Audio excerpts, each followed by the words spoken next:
Hello दोस्तों, स्वागत है आपका अपने चैनल स्टडी बीस्ट पर।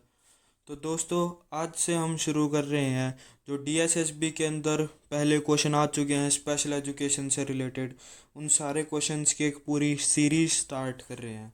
तो चलिए बढ़ते हैं आज के पहले क्वेश्चन की तरफ। तो पहला क्वेश्चन है, which is a typical feature associated with skin patches caused due to leprosy. मतलब कि जो लेप्रोसी है उसके अंदर जो स्किन पैचेस हो उसके अंदर क्या क्या उसके फीचर्स देखने को मिलते हैं और क्या क्या दिक्कत परेशानी उसके अंदर देखने को मिल सकती है हमें। तो पहला ऑप्शन है loss of sensation over the affected skin. हाँ, ये होता है इसके अंदर। Skin over the affected area appears dark. नहीं, ये नहीं हो सकता। Extreme pain over the affected area, ये भी नहीं है। और जो लास्ट ऑप्शन है वो नन ऑफ द दीज, ये भी तो हो ही नहीं सकता। तो हमारा इसका आंसर होगा loss of sensation over the affected skin.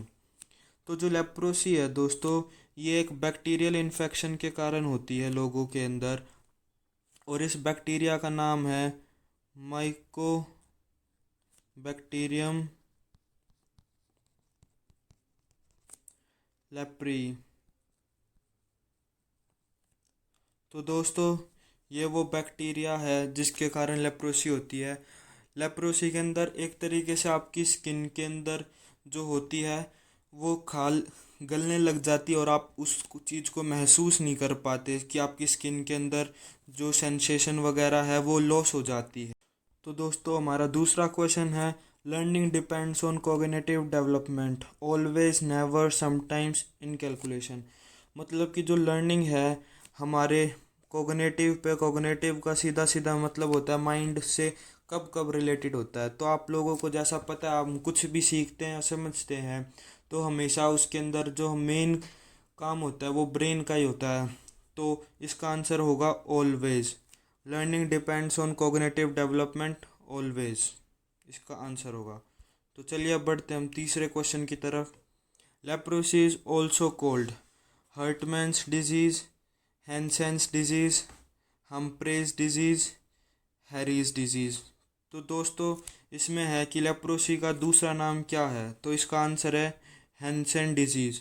तो ये जो व्यक्ति है ये हैंसेन है, और ये नाम इस वजह से पड़ा था क्योंकि इन्होंने 1873 के अंदर जो बैक्टीरिया था माइक्रोबैक्टीरियम लेप्रेई, इसे ढूंढा था और लोगों को बताया था कि जो लेप्रोसी बीमारी हो रही है वो इसी बैक्टीरिया के फैलने के कारण हो रही है।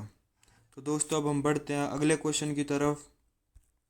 अगला क्वेश्चन है हमारा, in learning disability the name of the problem related to maths is. मतलब जो लर्निंग डिसेबिलिटी है उसके अंदर मैथ्स के अंदर दिक्कत परेशानी कौन सी बीमारी के कारण आती है। तो पहले हम देखते हैं यहाँ पे जो सब में हम एक चीज़ देखते हैं कि डिस कॉमन दिख रहा है हमें। तो फिर डिस का मतलब होता है डिफ़िकल्टी या फिर बैड इन। तो दोस्तों, अब हम देखते हैं डिसलेक्सिया। डिसलेक्सिया क्या होता है? डिसलेक्सिया होती है रीडिंग रिलेटेड प्रॉब्लम होती है। दूसरा डिसग्राफिया। ग्राफिया के अंदर जैसे आप देख रहे हो ग्राफ, तो ग्राफ से रिलेटेड आप इसे देख सकते हो कि ये राइटिंग से रिलेटेड होगी। तीसरा दोस्तों डिसकैलकुलिया। कैलकुलिया आप समझ सकते हैं कैलकुलेशन से रिलेटेड, मतलब कि मैथ्स। और जो हमारा लास्ट है डिसफेजिया। डिसफेजिया दोस्तों लैंग्वेज डिसऑर्डर है। तो दोस्तों, यहाँ पे हम देख सकते हैं कि जो इसका आंसर होगा मैथ्स रिलेटेड प्रॉब्लम का वो डिसकैलकुलिया है। और जैसा आप देख पा रहे हैं ये नॉर्मल इंसान का है, उसके अंदर ये मैथ की जो प्रॉब्लम्स है वो प्रॉपरली उसे दिख पा रही है कि क्या प्रॉब्लम है क्या नहीं, तो इस वजह से वो सॉल्यूशन निकाल लेता है। पर जो डिसकैलकुलिया वाला बच्चा होता है उसके अंदर माइंड के अंदर बिल्कुल सब कुछ कंफ्यूज्ड होता है वो पूरा तरीके से। तो इस वजह से वो मैथ्स की प्रॉब्लम को उतनी आसानी से नहीं। बढ़ते हम अगले क्वेश्चन की तरफ जो है, which of the following is a example of specific learning disability. मतलब कि स्पेसिफिक लर्निंग डिसेबिलिटी का कौन सा एग्जाम्पल है? Mental retardation, dyslexia, ADHD, autism spectrum disorder. तो दोस्तों, जो एमआर है उसके अंदर तो लो आईक्यू होता है बच्चे का, और ये जो एग्ज़ाम्पल है ये है इंटेलेक्चुअल डिसेबिलिटीज़ का, ये एग्ज़ाम्पल है।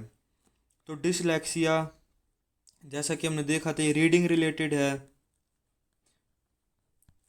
तो ये इसका आंसर है डिसलेक्सिया। अब हम बाकी की जो दो डिसऑर्डर हैं उन्हें भी देखते हैं कि वो क्या है। तो तीसरा ऑप्शन है इसका ADHD। ADHD की फुल फॉर्म होती है दोस्तों attention deficit hyper activity disorder. तो इसके अंदर जो बच्चा होता है उसकी अटेंशन में दिक्कत होती है, वो अपनी पूरी अटेंशन दे नहीं पाता, और जो हाइपर एक्टिव होता है मतलब वो छोटी छोटी बातों पे जल्दी रिएक्ट कर देता है। और जो हमारा आखिरी ऑप्शन है ऑटिज्म स्पेक्ट्रम डिसऑर्डर, वो इसके अंदर बच्चे का दोस्तों रिपीटेटिव बिहेवियर होगा, मतलब वो एक ही चीज़ को, एक ही व्यवहार को बार बार करता रहेगा। और साथ ही साथ इनके अंदर जो कम्युनिकेशन स्किल्स होती है और सोशल स्किल्स होती है वो भी बिल्कुल ही कम होती है। अब बढ़ते हैं हम अगले क्वेश्चन की तरफ।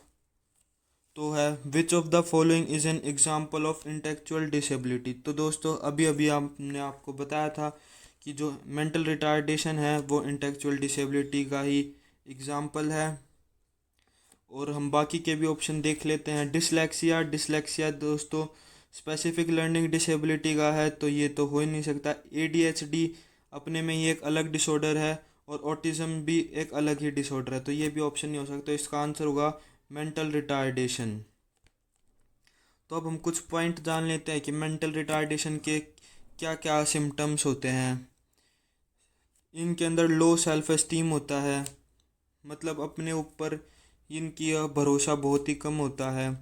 ये जो डेवलपमेंटल माइलस्टोन होते हैं, जो एक नॉर्मल बच्चा होता है हर एक एज के बाद उसके अंदर कुछ ना कुछ खूबियाँ आ जाती हैं या कुछ ना कुछ स्किल डेवलप हो जाती है, तो मेंटल रिटार्डेशन वाला बच्चा उन बच्चों से पीछे होता है कहीं ना कहीं। उसके बाद हम देखते हैं failure to achieve intellectual developmental marks, तो ये भी सेम ही बात है। फिर उसके बाद जो एजुकेशन के अंदर देखते हैं हम, एजुकेशन के अंदर आप इनको कुछ डायरेक्शन देते हो या कुछ कमांड देते हो करने की कि ये करके आओ ये करके आओ, उस कमांड को भी ये पूरा ढंग से फॉलो नहीं कर पाते। अगर आप इन्हें 4-5 कमांड एक साथ दे दोगे कि वहाँ जाओ वहाँ पे ये उठाओ, उठाने के बाद कहीं और रख के आओ, उसके अंदर पानी वगैरह भरो, तो ये उन सारी कमांड्स के अंदर कंफ्यूज हो जाएंगे एक तरीके से। तो अब चलते हैं हम अगले क्वेश्चन की तरफ। अगला क्वेश्चन है दोस्तों विच ऑफ द फॉलोइंग में अकर इन एक्सप्रेसिव लैंग्वेज डिसऑर्डर। तो इसके अंदर हम देखते हैं दोस्तों पहले एक्सप्रेसिव लैंग्वेज डिसऑर्डर के अंदर क्या क्या बातें आती हैं। इनके जो lack of word sentence ending, मतलब जो ये अपने वर्ड्स होते हैं उनकी एंडिंग नहीं कर पाते, सेंटेंस की वर्ड्स की एंडिंग नहीं कर पाते, प्रॉपर्ली बात कह नहीं पाते कि क्या कहना चाहते हैं। उसके बाद है लिमिटेड वोकैब, इनके अंदर जो शब्द होते हैं इनके पास वो काफ़ी कम होते हैं। Have difficulty recalling retelling information, जो इन्फॉर्मेशन वगैरह होती है आप अगर ये कुछ आप इन्हें कह दो कि कोई भी जैसे समरी दे दे हम इन्हें कि समरी बता दो किसी भी स्टोरी की, तो ये नहीं बता पाते वो। फिर अब उसके बाद हम चलते हैं इसके ऑप्शंस की तरफ। इसके अंदर है लिमिटेड अमाउंट ऑफ स्पीच, हाँ हमने देख लिया इनके अंदर स्पीच की काफ़ी लिमिटेड है, ये हो सकता है।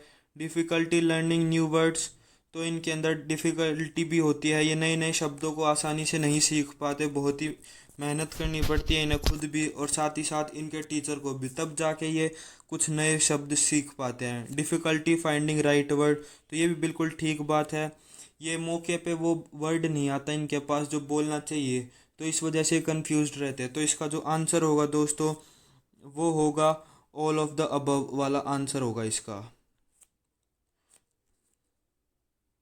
तो अब हम बढ़ते हैं अगले क्वेश्चन की तरफ। अगला क्वेश्चन है दोस्तों विच of the following is not a physical cause often associated with phonological disorder. Phonological disorder के अंदर कौन सा डिसऑर्डर नहीं एसोसिएटेड में मिलता।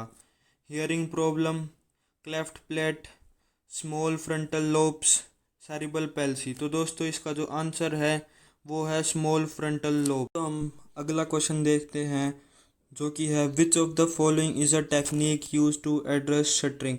मतलब जो शटरिंग बीमारी है उसको सॉल्व करने में हम कौन सी टेक्निक को यूज़ करते हैं। तो पहले हम जानते हैं कि शटरिंग है क्या।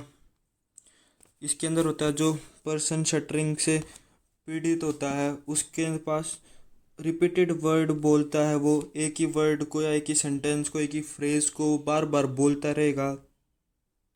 दूसरा है उन्हें कोई भी वर्ड को स्टार्ट करने में दिक्कत आएगी, जैसे कि उसके वोवल्स में, सेमी वोवल्स में, कंसोनेंट में। और साथ ही साथ ये अपनी जो आइज़ होती है उसे भी काफ़ी रैपिडली मतलब लगातार ब्लिंक करते रहते हैं, मतलब पलके झपकाते रहते हैं बार बार। और जो इसका मेन सिम्टम है वो है कि is they want to say some words when their mouth are correct position to say the word but virtually no sound comes out. मतलब कि ये कोई भी शब्द कहना चाहते हैं और इनका जो माउथ की पोजीशन है मतलब लिपसिंग भी इनकी हो जाती है उस वर्ड के लिए, पर जो इनकी जो अंदर से साउंड है वो नहीं आ पाती।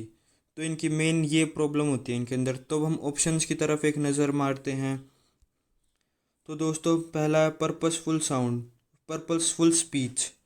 तो दोस्तों पर्पसफुल स्पीच वो होती है जिस जो भी स्पीच का कोई कारण हो बोलने का। तो दोस्तों ये तो है ही नहीं। दूसरा ऑप्शन है प्रैक्टिकल स्पीच। तो दोस्तों प्रैक्टिकल स्पीच वो होती है जैसे कि हम अपने गूगल को कुछ लिखने के बजाय कुछ बोल कर उसके माइक्रोफोन के थ्रू सर्च करने के लिए कहें। मतलब कि हम माइक्रोफोन में अपनी वॉइस डालें और वो उसको टेक्स्ट में कन्वर्ट कर दे। इसे हम सिंपली कह सकते हैं वॉइस टू टेक्स्ट वाला। तो दोस्तों ये भी काम नहीं आता इनके लिए। Delayed speech. तो दोस्तों डिलेड स्पीच तो खुद शटरिंग जैसा ही है। उसके अंदर जो बच्चे की स्पीच होती है वो डिलेड होती है बचपन से। और जो आखिरी ऑप्शन है उसकी तरफ देखते हैं, प्रोलॉन्ग्ड स्पीच। तो दोस्तों जो प्रोलॉन्ग्ड स्पीच टेक्निक होती है वो हेल्प करती है स्टैमरिंग में। मतलब कि जो बच्चों को सडन पोज होता है और जो इनिशियल लेटर्स होते हैं वर्ड्स के उसको ये करेक्शन में हेल्प करती है बच्चों को। और ये स्पेशली जो बच्चे शटरिंग है जिनके अंदर उसी के लिए बनी है। तो दोस्तों इसका आंसर है प्रोलॉन्ग्ड स्पीच। तो बढ़ते हम आज के लास्ट क्वेश्चन की तरफ दोस्तों। An example of an developmental disorder is mental retardation. तो दोस्तों जैसा हमें पता है ये इंटेलेक्चुअल डिसेबिलिटी का है। डिसलेक्सिया ये दोस्तों स्पेसिफिक लर्निंग डिसेबिलिटी का एग्जाम्पल है। ADHD दोस्तों ये तो खुद बिहेवियर का एक तरीके से कह सकते हैं और इसके अंदर ये तो अलग ही डिसऑर्डर हो जाता है। तो दोस्तों जो डेवलपमेंटल डिसऑर्डर है ये है ऑटिज्म स्पेक्ट्रम डिसऑर्डर। जैसे कि हमने आपको बताया था इसके अंदर बच्चों के अंदर रिपीटेटिव बिहेवियर होता है और साथ ही साथ इनकी जो कम्युनिकेशन स्किल्स है वो काफ़ी लो होती है और इनकी सोशल स्किल्स भी लो होती है। तो दोस्तों इसी के साथ हमारी आज की वीडियो ख़त्म होती है। Thank you. Please like, share, comment and subscribe.